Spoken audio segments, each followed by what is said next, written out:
The wind howled through the skeletal trees of Hollow Ridge, a forgotten speck of a town nestled in the Appalachian foothills of West Virginia. It was the kind of place where the air tasted of rust and regret, where the sun never seemed to fully rise, and where the shadows clung a little too long to the cracked asphalt of Main Street. For Daniel Carver, a 32-year-old drifter from Ohio with a pickup truck full of ghosts and a past he couldn't outrun, it was just another pit stop on a road to nowhere. He'd been driving for days, weeks, maybe chasing the horizon like it owed him something. Gasoline fumes and diner coffee were his only companions, and the radio had long since given up finding a signal. Hollow Ridge wasn't a destination. It was a mistake. But when his truck sputtered to a stop on the outskirts of town, its engine coughing out a final pitiful wheeze, Daniel figured fate had rolled the dice for him. He stepped out into the chill of late October, his boots crunching on gravel that glittered faintly under a moon too pale to trust. The town lay sprawled before him like a corpse left out in the open, dilapidated houses with sagging porches, a gas station with a single flickering pump, and a church steeple stabbing the sky like an accusation. A sign, half-eaten by rust, welcomed him. Hollow Ridge, Estate 1892, population 214. The number had been scratched out and rewritten so many times it was illegible, as if the town itself didn't know how many souls it still held or how many it had lost. Daniel rubbed his hands together, his breath fogging in the air. He wasn't a superstitious man, but something about this place made his skin prickle. Maybe it was the Silencino crickets. No dogs, just the wind scraping through the trees like fingernails on a chalkboard. Or maybe it was the way the shadows seemed to shift when he wasn't looking, stretching just a little too far. He shook it off. He'd seen worse than a dead-end town. Growing up in Cleveland, he dodged fists and foreclosure notices before he was old enough to drive. Hollow Ridge was nothing he couldn't handle. The gas station was his first stop. Its lone pump stood like a sentinel, the neon sign above it buzzing faintly. Last chance fuel. The attached convenience store was a squat, cinder block building with windows so grimy they might as well have been painted black. A bell jangled as he pushed the door open, and the smell hit him first stale cigarettes and something sour, like milk gone bad. Behind the counter sat a man who looked like he'd been carved from the same wood as the town, gaunt, gray, and weathered beyond his years.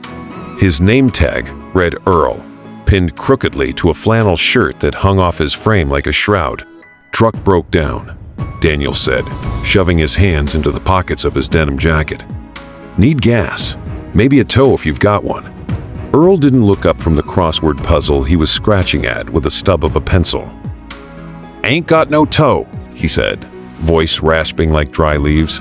"Gas is out back. Can's $5. Pay up front." Daniel frowned. "Out back? You don't pump it?" Earl's eyes flicked up, pale and watery, meeting Daniel's for the first time. "Ain't nobody pumps it for you here. Take it or leave it." There was something in that stare, something cold and unblinking, that made Daniel's gut twist. But he wasn't in the mood to argue. He fished a crumpled $5 from his wallet and slapped it on the counter. Earl slid a dented metal gas can across to him, its handle slick with grease. "Through the back door," Earl muttered, already back to his puzzle. "Follow the path. Don't wander." Daniel grabbed the can and headed for the rear exit. A flimsy screen door that creaked like it was screaming when he pushed it open. Outside, the night pressed in closer, the air thick with the scent of pine and decay. A narrow dirt path snaked away from the station, flanked by overgrown weeds and gnarled trees that leaned in like they were listening. It barely touched it, leaving the way ahead a tunnel of shadow. He hefted the can and started walking, his boots thudding softly against the earth. The path twisted deeper into the woods than he'd expected. 5 minutes turned to 10, then 15, and still no sign of a pump or a tank. The trees grew denser, their branches interlocking overhead until the sky was nothing but slivers of silver peeking through. His flashlight, a cheap thing he kept in his jacket, flickered weakly, casting jittery beams across the undergrowth. He cursed under his breath. This wasn't right. No gas station kept its fuel this far out. He was about to turn back when he saw it. A clearing up ahead. Faint light spilling from its edges. He stepped into the open, and his breath caught. It wasn't a gas pump. It was a well-oiled, stone-built, and wide enough to swallow a man whole.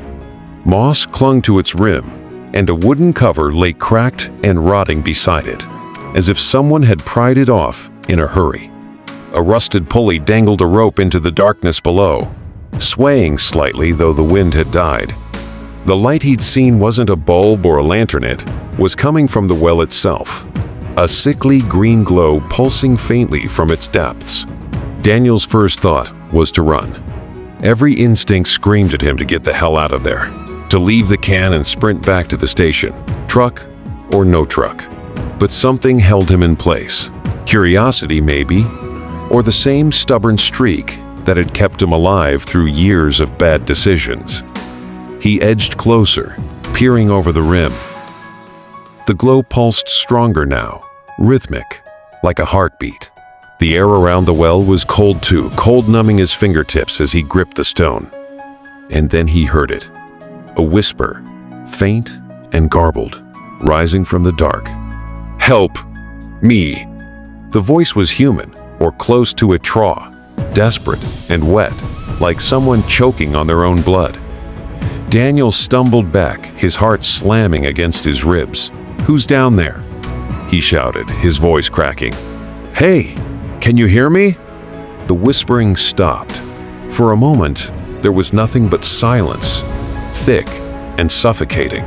Then the rope jerked once, twice, hard enough to make the pulley groan. Something was climbing up.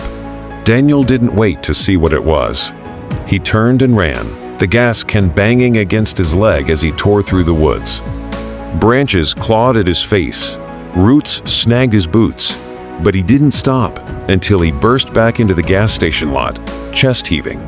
The screen door banged shut behind him as he stormed inside. "What the hell is that?" he yelled at Earl, who hadn't moved from his stool. "There's a damn well out there, not a gas pump. Something's in it, someone's in it."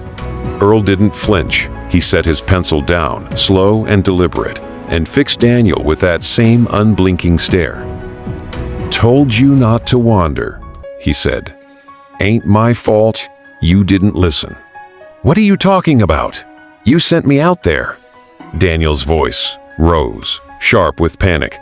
"There's a voice, something moving. We need to call someone, the cops, anybody." Earl's lips twitched, not quite a smile. "Ain't no cops in Hollow Ridge. Ain't no phone neither. Just you, me, and what's down that well." Daniel took a step back, his mind racing. "What is it? What's down there?" Earl leaned forward, his voice dropping to a hiss. "You think you're the first to hear it? Folks been hearing it since before my granddaddy's time. Some say it's the miners, the ones who dug too deep and woke something up. Some say it's older than that, older than the hills. Me, I don't ask. I just keep it fed." "Fed?" Daniel's stomach lurched. What the hell does that mean? Earl didn't answer. He stood, joints popping like dry twigs, and shuffled toward a shelf behind the counter. When he turned back, he was holding a shotgun, its barrel scratched and pitted, but steady in his gnarled hands. "Means you're staying," he said. "Means you don't leave Hollow Ridge." Daniel didn't think. He lunged for the door, slamming through it just as the shotgun roared.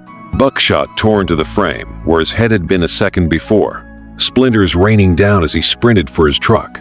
The keys were still in the ignition, thank God for small mercies, but the engine wouldn't turn over. It whined and sputtered, mocking him as Earl's shadow loomed in the station doorway. He abandoned the truck and ran for the woods on the other side of the road, plunging into the dark. The trees swallowed him whole, their branches snapping against his arms as he stumbled blindly forward. Behind him, Earl's footsteps crunched on the gravel, slow and unhurried, like a hunter who knew his prey had nowhere to go. Hours passed her, maybe minutes. Time blurred in the endless night of Hollow Ridge. Daniel's lungs burned, his legs ached, but he kept moving, driven by adrenaline and the memory of that voice from the well. He didn't know where he was going, only that he had to get away. The woods were a labyrinth, twisting and turning until direction lost all meaning. At some point, he tripped over a root and sprawled into a ditch, his flashlight skittering away into the underbrush. He lay there, gasping, waiting for the sound of Earl's boots or the click of a shotgun being cocked. But it wasn't Earl he heard. The whispering started again, closer this time, seeping through the trees like fog. "Help me." It wasn't one voice anymore. It was dozens, overlapping, pleading, screaming. Daniel clapped his hands over his ears, but it didn't stop. The sound was inside his head now, clawing at his skull. He staggered to his feet, desperate to escape, and that's when he saw the light again, the same green glow flickering through the trees ahead. He should have turned back. He knew it, even then. But the whispers were pulling him, tugging at something deep inside, something he couldn't name. He stumbled toward the light, and there it was. The well, waiting for him in another clearing, identical to the first. The rope swayed gently, the glow pulsed, and the voices grew louder, clearer. "Help us! Come down! Set us free!" Daniel's hands shook as he approached the rim. He didn't want to look, didn't want to see, but he couldn't stop himself. He leaned over, staring into the abyss, and the abyss stared back. Faces dozens, hundreds swirled in the green light, pale and eyeless, mouths gaping in silent screams. They weren't human, not anymore. Their flesh was stretched thin, translucent, revealing veins that pulsed with that sickly glow. They reached up, clawing at the air, their fingers long and jagged like broken glass. And then the rope snapped tight. It yanked downward, the pulley shrieking as something heavy climbed fast. Daniel stumbled back, but the ground beneath him shifted, softened, and he fell, hitting the dirt hard. The earth trembled, cracks spiderwebbing out from the well, as if something massive was pushing up from below. He scrambled to his feet, but it was too late. A hand pail, dripping with slime, gripped the rim, followed by another. A figure hauled itself out, its body twisted and wrong, limbs bending at angles that shouldn't exist. Its face was a ruin, a gaping maw where eyes should have been, and it turned toward him, whispering his name. "Daniel." He ran again, blind with terror, crashing through the woods as the thing followed. Its footsteps were wet and slapping, its voice echoing in his mind. He didn't know how long he ran, only that the trees never ended, the night never lifted, and the whispers never stopped. At some point, he found himself back at the gas station, the neon sign still buzzing, the truck still dead. Earl was gone, the shotgun lying abandoned on the counter. Daniel grabbed it, hands trembling, and backed toward the door. The thing was waiting outside. It stood in the lot, bathed in the flickering light, its head tilted as if studying him. Up close, he could see the rot flesh peeling away in strips, bones glinting beneath. It didn't move, didn't speak, just watched him with that eyeless face. And then, from behind it, more shapes emerged from the woods, dozens of them. Shambling, crawling, their bodies broken and glowing with that same green light. They surrounded the station, closing in slow and relentless, their whispers filling the air. "Stay with us?" Daniel fired the shotgun, the blast tearing through the first creature's chest. It staggered but didn't fall, black ichor oozing from the wound as it kept coming. He fired again and again until the gun clicked empty. The things didn't stop. They pressed closer, their hands reaching, their voices deafening. He didn't remember how he got back to the well. One moment he was in the station, the next he was standing at its edge. the creatures behind him, the glow below him. The rope dangled, swaying, inviting. The whispers were a chorus now, promising release, promising peace. His legs moved on their own, stepping onto the rim. He looked down at the faces, the hands, the endless dark, and something inside him broke. Daniel jumped. The fall was endless. The air rushed past, cold and thick, the glow swallowing him whole. He hit water or something like it, viscous and alive, wrapping around him, pulling him deeper. The faces were all around him now, pressing in, their hands on his skin, their voices in his bones. He screamed, but the sound was swallowed by the liquid, by the dark, by the thing that waited at the bottom. Days later, a new sign stood at the edge of Hollow Ridge. Population 215. Earl sat behind his counter, crossword puzzle in hand, waiting for the next traveler to roll into town. The well was quiet again, its glow dimmed, its hunger sated for now. But beneath the earth, in the hollow beneath Hollow Ridge, Daniel Carver was still screaming.